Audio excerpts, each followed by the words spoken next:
dramatization you're about to see is based on an actual, investigated, and documented case history of psychic phenomena. It is the next step beyond.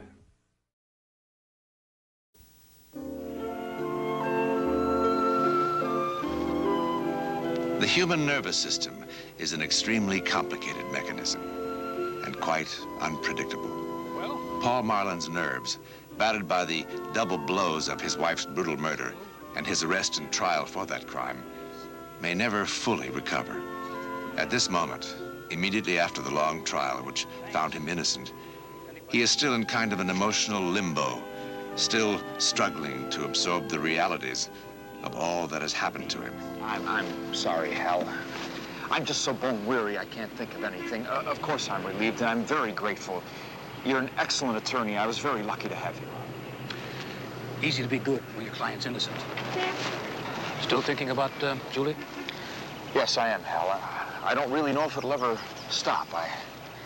If I could just find out who did it and why, then maybe at least I could close the book. What are you going to do with yourself, Paul? I'll just try and pick up the pieces of my life.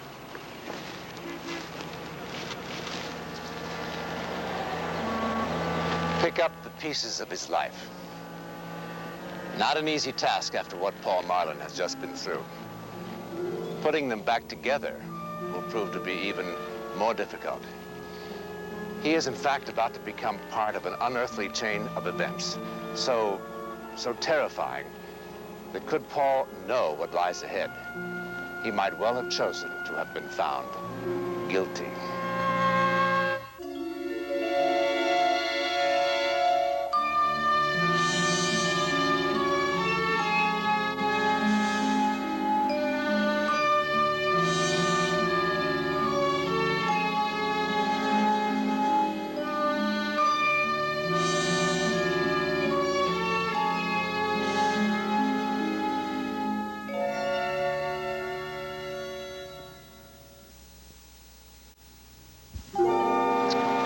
You could do with a change of scene.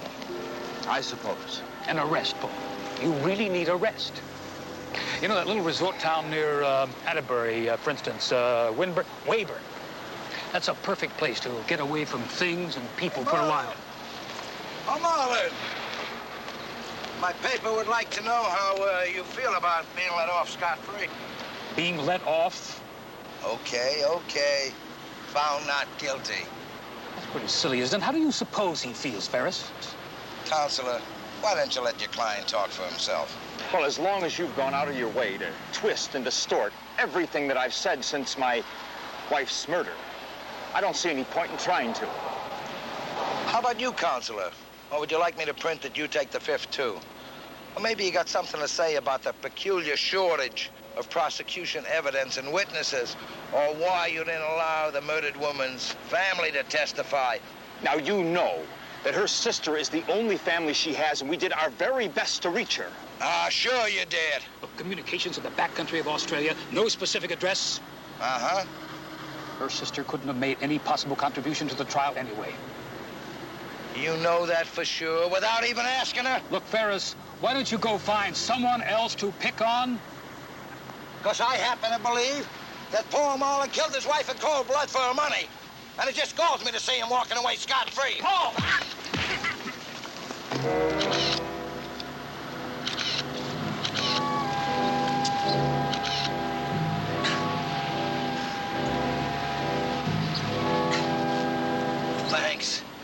Thanks, I got my headline. Marlin attacks Time reporter.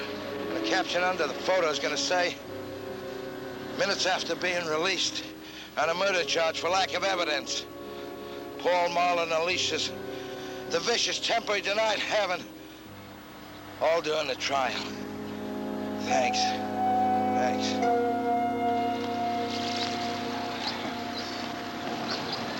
I walked right into his trap.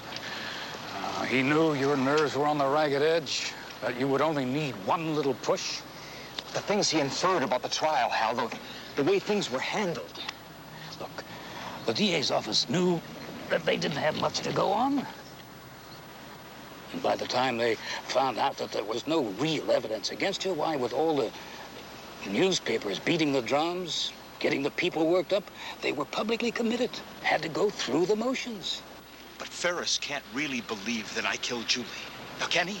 Give the town a chance to cool off, and yourself a chance to rest.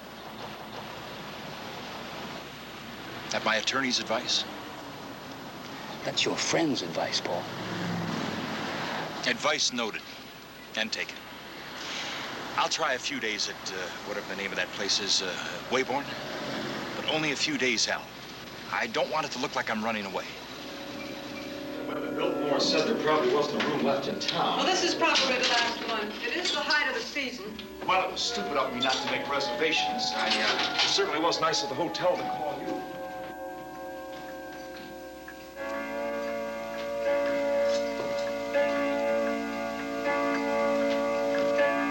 Right on the button. Now, that's great. It reminds me of one we used to have in the hall when I was a kid. Is something wrong? That's $30 a day. Well, that's fine.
help you? Scotch, please.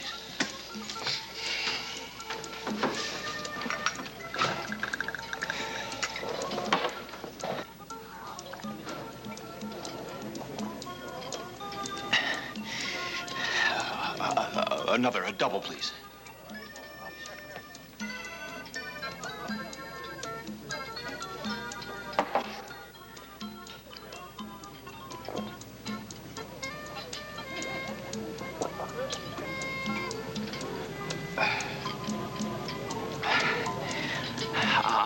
I'll have another one, bartender. A little soda in this, please.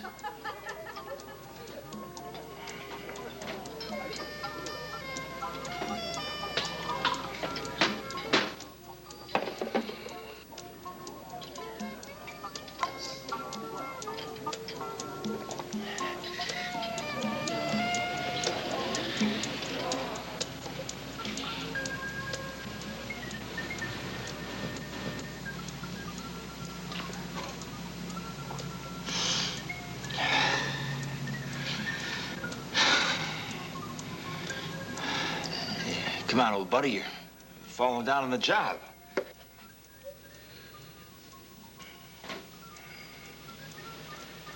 You don't want any more to drink. Oh, sure I do. I'm getting ready to close. Oh, I'll tell you what, just one more for the road, okay? One more for the road, huh? Afterwards, you'll get out of here? Oh, sure, absolutely. I'll go right back to my room. My room. But bartender, what do you think of somebody who sees things and hears things that aren't there? They drink too much, I guess. No. I mean before that, before they had a drop. What do you say to that? Too much imagination, I guess. Yeah, imagination. Let me tell you, it was pretty wild what happened to me tonight. I was sitting there in my room, you know, I just reading a book, and all of a sudden the grandfather clock, it strikes 2. Well, it wasn't even 11 yet. See, and then this dog starts howling. Oh, like they're supposed to when somebody's died. Then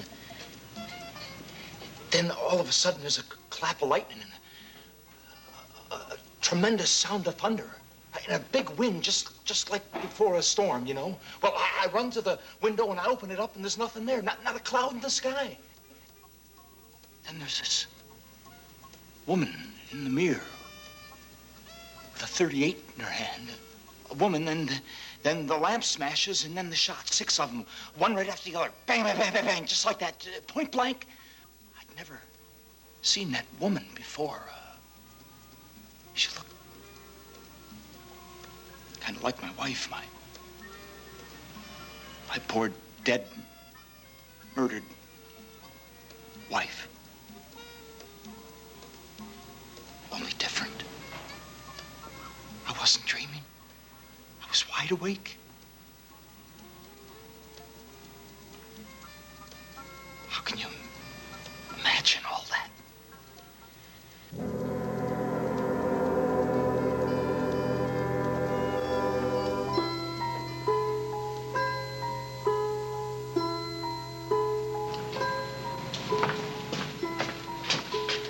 Whiskey and water, please, no ice.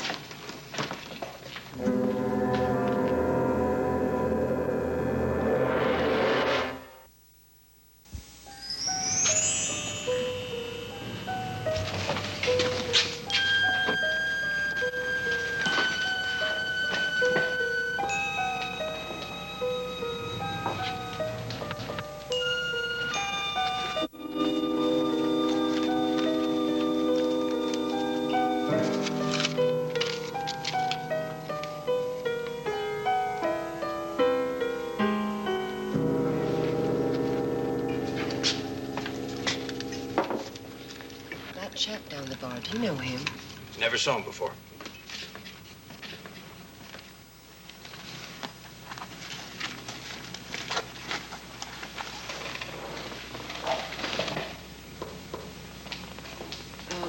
Pardon me, aren't you?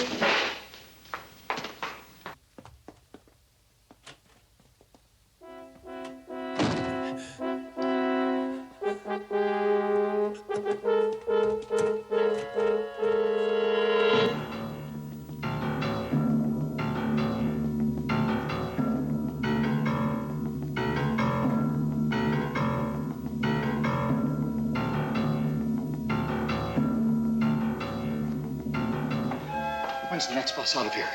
To where? Anywhere. Oh, there's one at 2:25. That's about 30 minutes from now. It goes to Atterbury and on to San Francisco. Get my bill ready, please.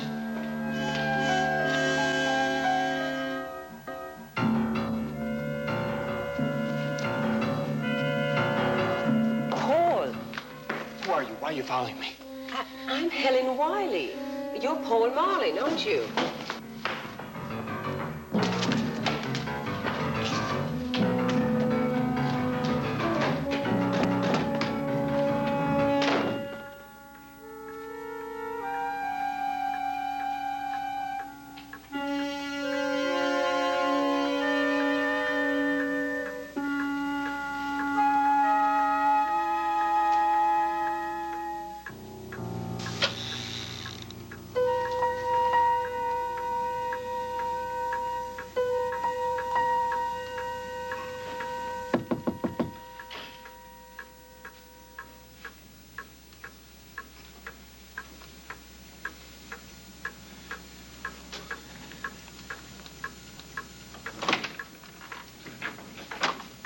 What is it? Why do you keep running? I told you, I'm Helen Wiley, Julie's sister. Aren't you well? Shall I call a doctor? The landlady said I could leave my bags here while I went looking for you. I explained I was your sister-in-law. How did you find me? Your attorney told me that you'd be at the Biltmore. They said that you'd come here. The gun bother you? Oh, this is my constant companion. It's a necessity when I'm out in the bush for weeks at a time and out of touch. I mean, I suppose it seems a little bit odd that I would be carrying one, but it's a matter of habit. Well, you look as though you're able to use that, too. Oh, I'm not too bad. Are you sure you're all right? Oh, no. I'm fine. Just nerves, you know. Julie's murder and the trial and everything. Yes, I suppose the last few months have been pretty rough. Well, I'll be all right tomorrow. Maybe we could have breakfast to have a nice talk then, huh? That's a good idea, but, well, with the hotel full up, I really don't know where to look for a room at this hour. I thought that with the extra bed, I mean, I realize it's an imposition. Well, no. Sure. Of course, why not? Thanks. That's very decent of you. You, said there was another reason why you came. Oh, yes. I was in the outback for several weeks, and when I got back, I found this letter from Julie waiting for me, along with a notification from the court about the trial and all. This letter was written the day before she was killed. All right, so you got a letter. You know. No? What are you trying to do with that gun? You just stay away from me. I know why you're here. I was warned. You were what? I know why you're here. I know what this gun is for. I saw the whole thing. Paul, I don't know what you're babbling about. You read the newspapers. You believe what they said, don't you? That I planned the whole thing and make it look like somebody broke in, like it wasn't supposed to be. You believe that I killed her. You believe that, don't you? I don't believe anything of the sort. Julie wrote you a letter and told you what was happening with us. Didn't she? Paul, please give me the gun. Julie was an empty-headed fool. And you're not going to cheat me. I'm her heir, her sole heir. You did kill her, didn't you? Yes, but the jury found me innocent. Now I've got the gun. You're not going to cheat cheat me.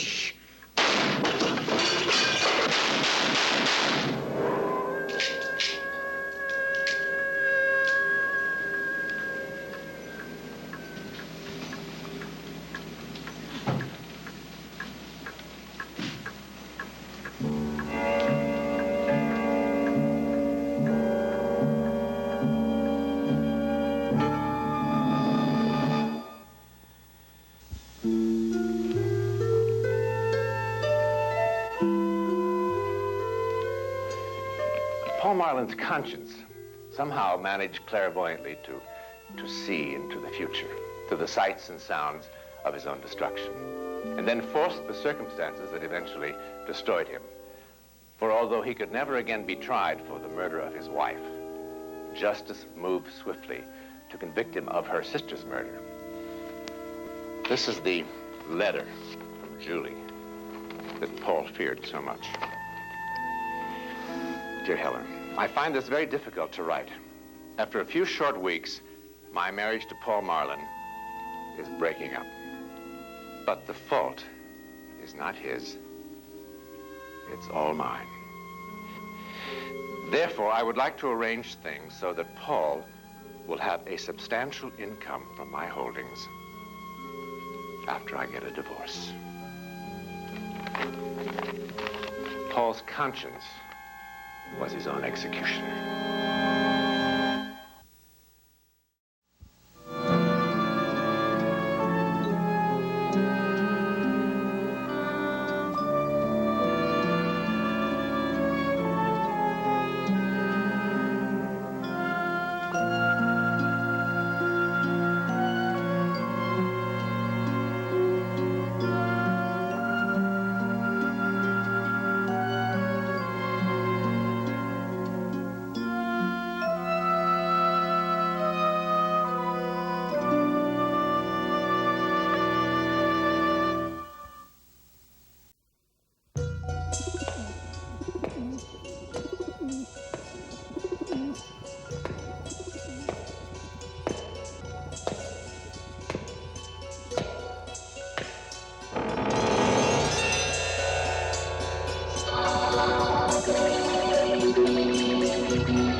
あなたの影を追い求めてどこまでもつきまとう得体の知れない影。扉を開きささやきかける不思議な出来事の数々。未知なる世界への旅立ち、今あなたとご一緒に。